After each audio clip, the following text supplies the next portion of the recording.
में प्लांटेशन कर रखा है, फूल पत्ती लगा रखा है, और उनकी अच्छी ग्रोथ के लिए, उनके अच्छे फ्लावरिंग फ्रूटिंग के लिए आपको खाद पांच देना पड़ता है। ठीक उसी प्रकार से आपके पेट के अंदर जो गुड बैक्टीरिया है, पहला तो आपको गुड बैक्टीरिया प्लांट करने पड़ेंगे, और गुड बैक्टीरिया प्लांट करने के लिए आपको प्रोबायोटिक लेना पड़ेगा। प्रोबायोटिक मीन्स हो गया दही, हो गया छाछ, हो गया मट्ठा, हो गया योगर्ट, हो गया, और ये वो तमाम सारे नाम है, जैसे किण्वित खाद्य पदार्थ हैं। आप इडली हो गया, डोसा हो गया, बड़ा हो गया, जो फर्मेंटेड फूड्स हैं। लेसर क्वांटिटी में जो नेचुरल आप सिरका या सिरके युक्त अचार आप बनाते हैं, जो घरेलू तैयार किए जाते हैं जिसमें केमिकल का यूज नहीं होता है, that is also fermented material. तो इनमें सब में गुड बैक्टीरिया होते हैं। और आज नहीं, बहुत ही लंबे समय से, आदि समय से हमारे भोजन में अचार की व्यवस्था या खट्टी चीज़ों की व्यवस्था शुरू से की जाती रही है। और सबसे पहले थाली लगने के पहले अचार, खटाई, मुरब्बा, जेली वो रखा जाता है। उसका रीजन यही होता है कि उसमें आपको प्रोबायोटिक फ्लोरा मिलता है, और वो आपकी आंतों के जो गुड बैक्टीरिया कॉलोनी है उसको इनहेंस करता है, उनकी संख्या को बढ़ाने का कार्य करता है। अब बात ये हो गई कि इन सारी चीज़ों को आप ले रहे हैं, और लेने के बाद आपकी बॉडी के अंदर, आपके पेट के अंदर गुड बैक्टीरिया आ जा रहे हैं। तो गुड बैक्टीरिया को और अच्छी ग्रोथ देने के लिए, और अच्छे ढंग से परफॉर्मेंस के लिए, उनको स्ट्रांग बनाने के लिए, उनकी एक्टिविटी को, उनकी प्रोजेनी को और ज़्यादा, या उनकी मल्टीप्लाई को, उनकी कॉलोनी की, उनकी संख्या को बढ़ाने के लिए खाद पांच भी आपको देना पड़ेगा। तो खाद पांच के रूप में, जैसा कि अभी आपको बताया गया, कि जो फ्रूट्स और वेजिटेबल्स हैं, मीन्स जिंदा चीज़ें, जिंदा चीजें, जितनी भी आप जीवित चीजें खाते हैं, जीवित चीजों में सारे फ्रूट्स आ जाते हैं, सारे वेजिटेबल्स आ जाती हैं, जिनको आप सलाद के रूप में इस्तेमाल करते हैं, वो आप ले सकते हैं। वो आपके प्रीबायोटिक का कार्य करते हैं। हाँ, कुछ चीजें ऐसी हैं जो इनहेंसर के रूप में काम करते हैं, जैसे अभी दही और बनाना का इस्तेमाल करने के लिए श्वेता जी ने बताया। इसी तरीके से आप फ्रूट क्रीम है, उसका भी इस्तेमाल आप कर सकते हैं। वो भी स्प्राउट्स जो है बहुत ही अच्छा प्रीबायोटिक का कार्य करते हैं। तो ये सारी चीजें आहार में शामिल करनी चाहिए।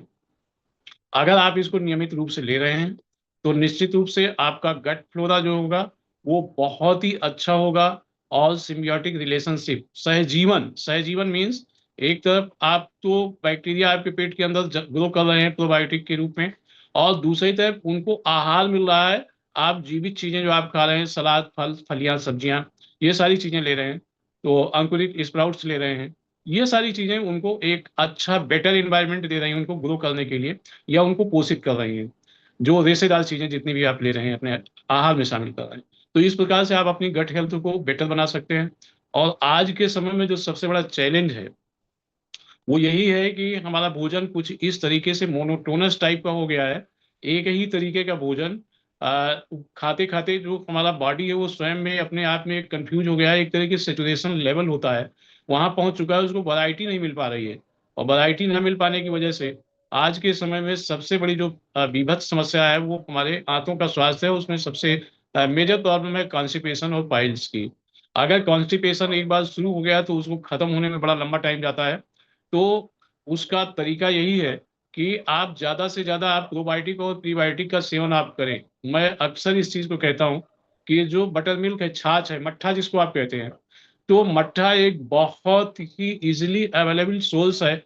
आप दही नहीं खा सकते हैं, आप और प्रोबायोटिक के रूप में चीजों का इस्तेमाल नहीं कर सकते हैं, लीव दैट।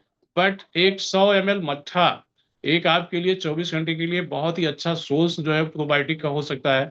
और इसके अलावा मार्केट्स में जो भी सस्ती चीजें सीजनल मिलती हैं, हिंदुस्तान की जमीन ऐसी है कि यहाँ पर 12 महीने आपको तमाम सारे सीजनल फ्रूट्स मिलते हैं। आप उनको ले आइए, बट उसमें वैरायटी आप फ्रूट्स होना चाहिए। वैरायटी आप फ्रूट्स एंड वेजिटेबल्स का मतलब है कि जो भगवान ने प्रकृति ने 7 रंग दिए हैं, उन 7 रंगों को आप चुनाव कीजिए, और उन 7 रंगों में से कम 5 रंग अल्टरनेट करके आपको अपने डाइट में शामिल करना चाहिए। पहले ऐसा होता था।